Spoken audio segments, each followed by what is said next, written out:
Coucou les abonnés, aujourd'hui on se retrouve enfin après plusieurs mois d'absence intensif parce que il y avait des trucs importants à faire, mais du coup c'est terminé, du coup je reviens. Et je reviens avec quoi? Avec une vidéo sur la double personnalité, et pour illustrer cela, je vais parler de la chanteuse Katy Perry, vous la connaissez, hop, intro et en plus, nouvelle intro.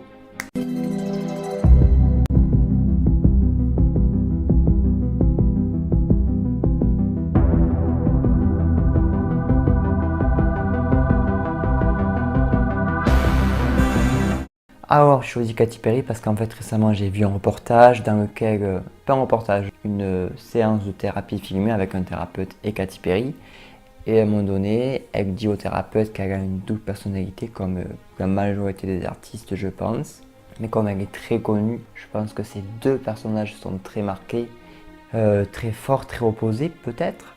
Parce qu'elle dit qu'elle a un côté, donc Katy Perry que tout le monde connaît, qui a un côté adulte, ultra confiante, sûre d'elle. Et de l'autre côté, on a Catherine Hudson, aucune idée, qui est donc son vrai nom, et qui est beaucoup plus vulnérable. Et d'ailleurs, elle dit que ce côté donc, de Catherine Hudson est un côté qu'elle caractérise comme un enfant, parce que elle dit qu'elle a un lien spécial avec les enfants, et en particulier parce qu'elle se considère en partie comme un enfant. Et du coup, ça impacte ses relations humaines, parce que par exemple, dans ses relations amoureuses, plus particulièrement, elle va mettre fin à des relations parce qu'elle souhaite encore grandir, alors que quand on la regarde dans ses clips, elle est sûre d'elle, elle dit des messages de puissance, et du coup, hop, déchirure entre les deux personnalités, les deux côtés.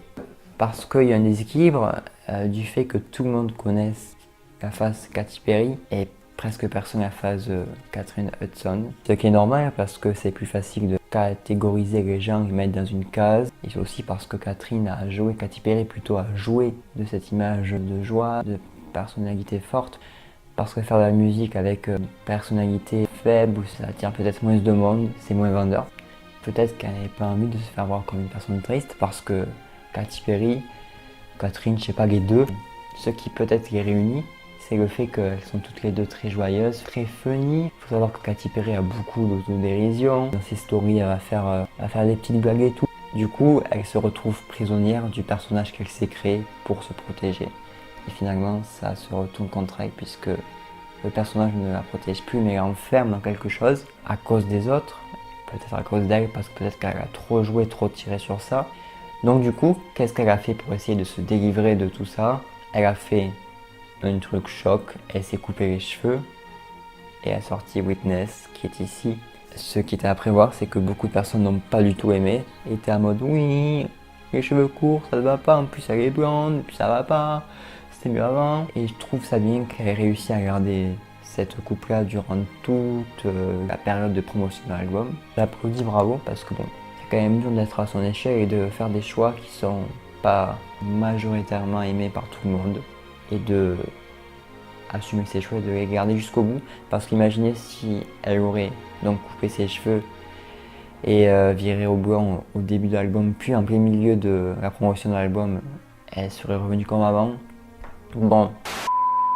Donc du coup voilà, ça prouve bien que le double personnage c'est super pour pouvoir, je sais pas, faire des choses qu'on n'aurait pas pu se permettre en étant soi-même. Enfin, en fait, un double personnage, je pense que c'est toujours un personnage qui a toujours un lien avec la personne qu'on est de base. C'est juste un caractère qu'on extrait, qu'on accentue, mais il faut faire attention que ce trait de caractère ne devienne pas le trait unique de la personne. Mais ça, on peut rien y faire parce que bon, c'est les autres qui jugent, mais en même temps aussi, parce que si on montre aux gens que cette façade-là, bon.